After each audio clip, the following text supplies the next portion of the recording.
guys, it's Coach Ro from RocioFlores.com, and today's health topic is how to stay on your healthy plan when you just can't. So, last week I broke my wrist, and it's not been fun at all. And so I thought I'd do this video where I talk about how to stay on track when you literally can't. Like, things are just like, you can't. Because I think a lot of the times we talk about like challenges and overcoming challenges, etc. But then a real challenge comes, something like that's not like just about you not knowing how to stay on track or about struggling to stay on track, but like you literally can't. Like something's like in the way, right? And things like this happen all the time. Like this has been my life for several months now. All of last year we kept having things come up.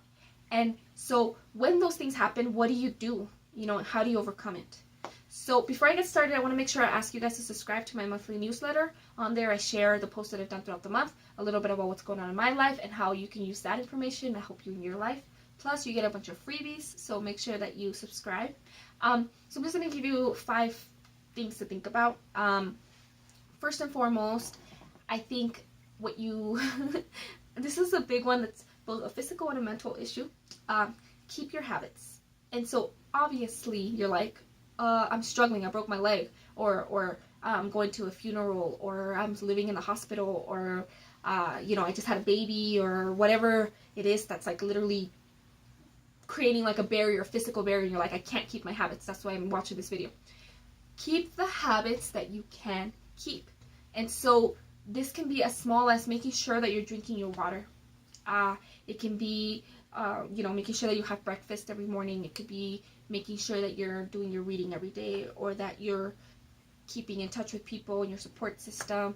Whatever are the habits that have really helped you throughout this process, try to make sure that you stay with them.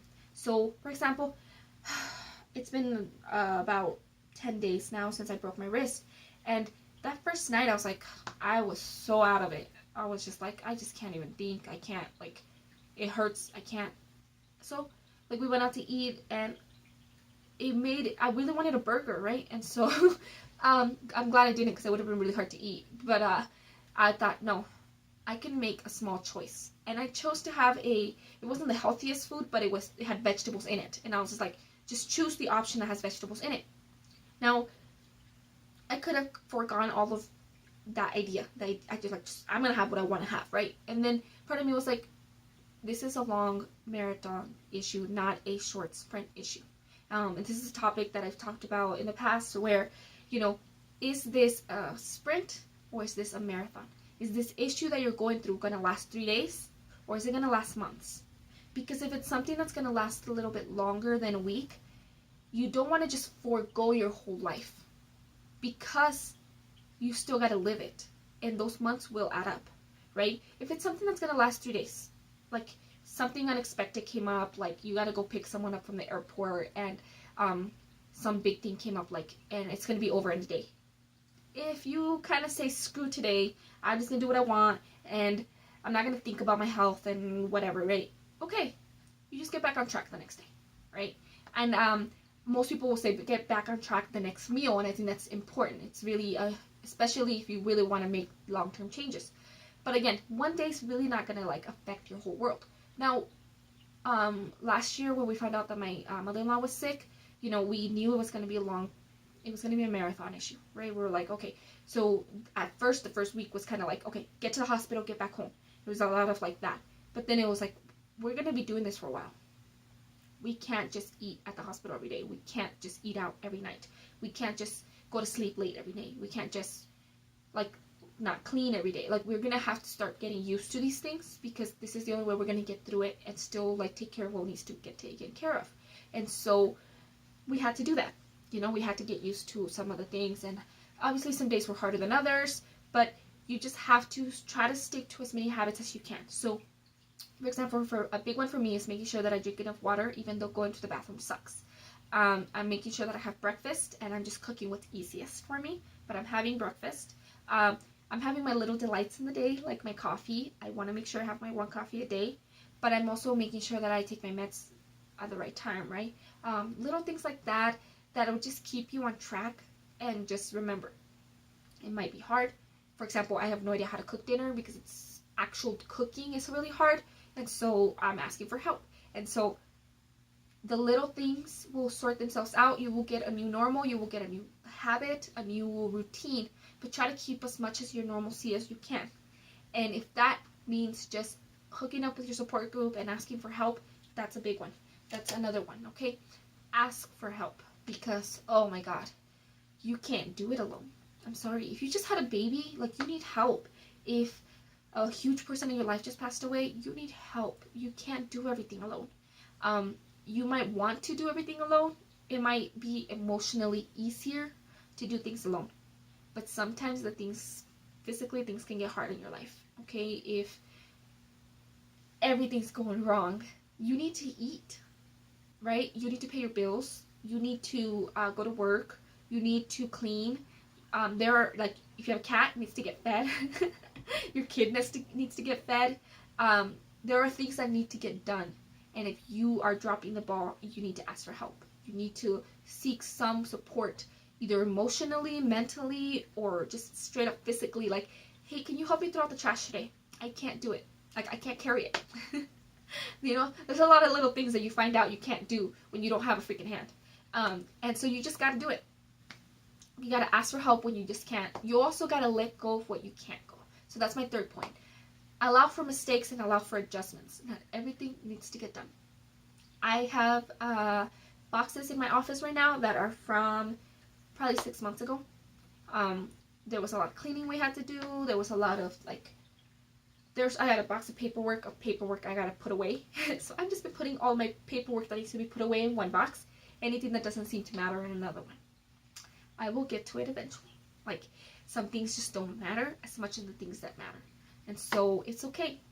It's okay to drop the ball on some things. Some things can't. Like, you gotta pay your light bill because the lights are gonna go out. So make sure you call. If your Netflix bill passes, who cares? Like, you know, yeah, it'll suck because, you know, have your entertainment, but little other things need to be taken care of. And so it's more important that you eat breakfast than that you know, do your makeup. That may not be a popular choice for everyone, but get to work with a well-fed mind and with water and get food in you.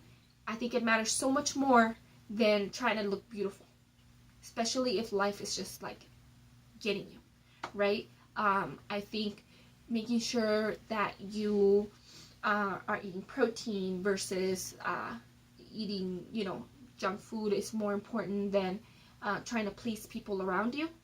I think that eating anything over nothing is better than trying to stick to your plan.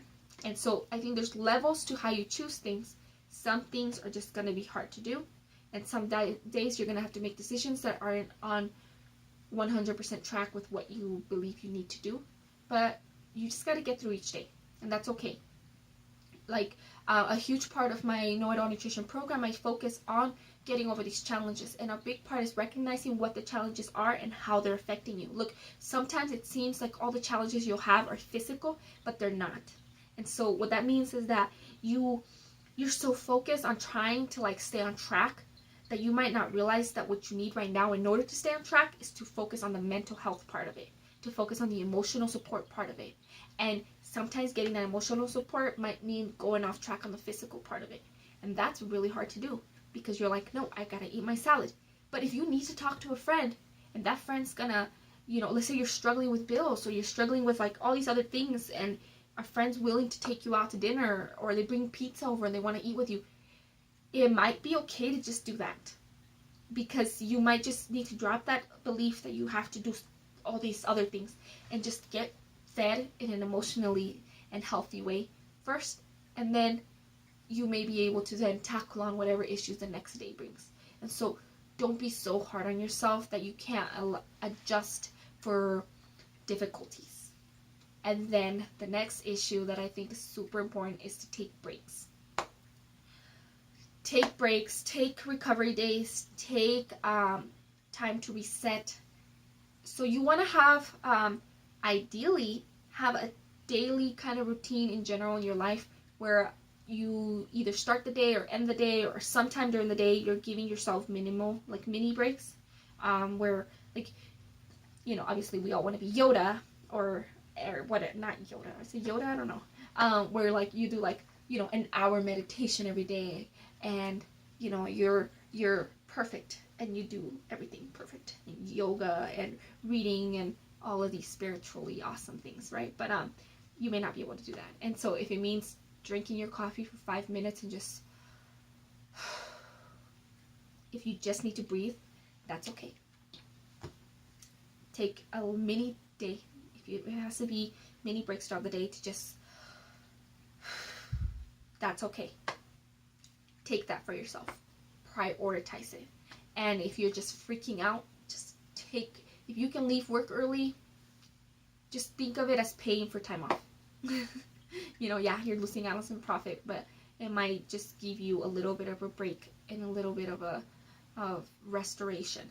If you can take a day off, if you could just not do anything during the weekend, if you're just like, I'm gonna order pizza and I'm not going to, have to make myself make dinner tonight, or whatever it is that you have to do to give yourself some break, some relaxation, some calmness. If that means, not doing something that you have to do, and changing up your schedule, putting it off till later, sometimes it's okay. Now, you don't want to make that your life model, because that can easily turn into, like, again, you want to stick to as many habits as you can, and so you don't want to completely overthrow your life and say, screw it, I'm just not going to care for several months, because that will mess up your life. Like, you will see a negative effect of it. But it's okay to do it once a week. It's okay to take a break throughout the day. It's okay to ask for your legally mandated, state-regulated break. Like, take your freaking break. If your boss is trying to make you work through it, tell them that you're going to add it onto your time clock, because it's illegal to make you work through it. And if they make you work through lunch, it's not a lunch. Like, first of all, know the freaking laws around that. But also, just, if you work from home, make sure that you're giving yourself your own legally mandated breaks, because it's really easy to go through 7 hours and be like, I didn't eat, I didn't take a sip of water, I didn't check with anybody, I didn't take a time to breathe. What did you gain from not taking 10 minutes off? Like, take breaks. It's okay. It is a huge part of self-care. It is a huge part of just getting through the marathon. Okay, if you look at people running marathons, in a sprint, a person will just run like freaking hell. In a marathon, they're not running that fast. They're running slower. They're stopping to get water. They use the restroom. They do other things that need to be done in order to be able to finish the race. And if you try to sprint a marathon, you won't win. You'll be, by 1 mile in, you'll be like, screw this, I'm giving up. You don't want to give up, and you can't give up on your life. So you have to take time to do the things you have to do. And a lot of the times, taking breaks means taking time to do your habits. If that means that you can't commit to other things because you got to give yourself an hour every morning to have breakfast, that's okay. If that means saying, I'm sorry, I'm not working through lunch, I need to eat, that's okay. And it's okay to tell people that that's why you're doing it. And it's a huge part of asking for help is, be very vocal about what you need, why you need it, and you stick to your guns no matter how much people try to change your thinking. A lot of the times people will try to be like, oh, but you can handle this, or I saw you handling it before. Screw you. It's okay to be like, no, I choose my own boundaries. I choose how I spend my time, and just because I could do it before, it doesn't mean that I can do it right now. So there's a really cool theory out there. It's called the spoons theory, and it has to do with, it's actually used for people who have disability, or who have mental health issues, or who have just, in general, some sort of chronic condition, something that impedes their ability to live their life regularly. And so basically it's like you start out the day with a certain amount of spoons, and on some days, doing some very basic things take more spoons than other days. And so by the end of the day, you may not have enough spoons to take a shower. You may not have enough energy to go out to dinner. You may not have energy to cook dinner. You may not have energy to make a phone call. Like, there's things that take more mental and emotional energy than physical energy, and obviously things that take more physical energy than mental energy, and some days you can't do it all. Some days you do it all and you're stuck, like, for 3 days you can't do anything. And so it's okay. You gotta understand that when these things come up, whether it's a physical injury or a family situation, or you have people over, or there are so many things that can get in the way of your life, and you have to be okay with the fact that it's not easy. And so that's my last point. Think about solutions. you do have to stay committed to finding solutions, because it's so easy to not want them. It's so easy to be like, I just can't do this. And honestly, the first few days you probably can't, and your brain is just like, it's like people say, you had a baby fog, or that's what people kept saying, like this last few months when my mother-in-law passed away. They're like, it's like when you have a baby, you have all this like fog. Like, I kept forgetting things, bumping into walls, and that's what happens when I get tired. I just like can't think, and that's it was like a fog. It was just like, there's so many things to think about that I couldn't think of anything. And you start to drop the ball on things, or you start getting tired, and it's very easy in the beginning to be like, I'm just not gonna do it. I just can't. And it's okay, because you probably can't in those first few days. But eventually you have to start finding solutions to get through that fog, to kind of like get it out of the way and get through it, because you can't live your life if you're not living it. And you have to at some point find a new way to solve the issues that are in the way. And that may mean asking for help. It might mean keeping habits and keeping those boundaries really strong. It might mean asking for support and like having somebody take over for things for you, or delegating. It might mean having to drop the ball and let go of things that you think are important but aren't. It might mean making other types of adjustments, being okay with mistakes, and taking breaks. There are so many ways to do things. Google it. If you really don't know what to do, Google it. Like, you will find lots of people who have gone through these kind of situations who can tell you what works. And you can ask me for help if you need to. I can help as much as I can, especially when it comes for the health things, right? Like, so I can't drink this, so why do I drink, what's another alternative? Or I can't eat this, so how can I eat this? And how can I cook this? There's so many ways. Like, if you're in it to win it, if you're in it for the rest of your life, you have to find a solution. Because if you're just in it for like, I'm gonna hit my goal weight and then I go back to eating pizza, then you're not gonna gain, like, you're not gonna keep those goals. You're not gonna keep whatever you gain from it. And so I'm telling you right now, if you really do want it, you want this to be a lifestyle change, you have to find solutions that will work long term. And so, trust me, I got tons of them, and I know tons of people who can give you more help. And so, if you're in it, ask for help. You will get that help. You will find it. You will find a solution. If you don't wanna, you will find an excuse. You will find a reason why you can't. And again, sometimes those reasons are very, very reasonable. They are legit. That doesn't mean you should keep them. So I hope that it helps you to think about this in a different way. I hope that these, so first of all, I said, 1, keep your habits. 2, allow for mistakes and adjustments. 3, ask for help. 4, take breaks. And 5, think about solutions. These are 5 things that I think will help you with staying on track throughout this difficult period of time. And I know I didn't give you guys a lot of like actual tips that are like health related, and that's because not everything's gonna be that way. Your health journey is about more than just the food that you're putting into your mouth. It encompasses your entire life, and so you need to be open to how your entire life affects your health journey. And so hopefully you guys gain something from this. If you have questions, if you need help, if you want to be private, it's okay, send me a private message. If you want to put it in the comments, that works great. If you like this video or you think it can help somebody, please like it, comment, share it, react, tweet it, blah blah blah. Thank you guys for watching, and I hope you have a wonderful day. Goodbye.